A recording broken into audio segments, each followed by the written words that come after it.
ฮัลโหลด้วยครับพี่น้องเป็นขายถุนน้ำเม็ดเขาวะน่ะ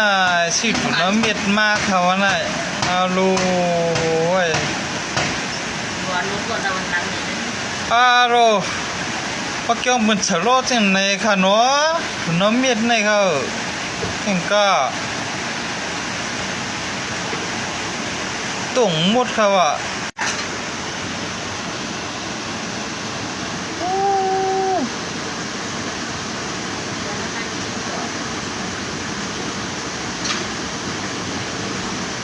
อับวันนะแค่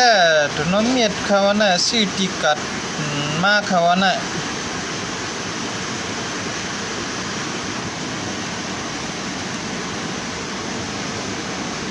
ลูกแค่มาก็กินน้ำหมดทุกๆตาๆบ่แฮะ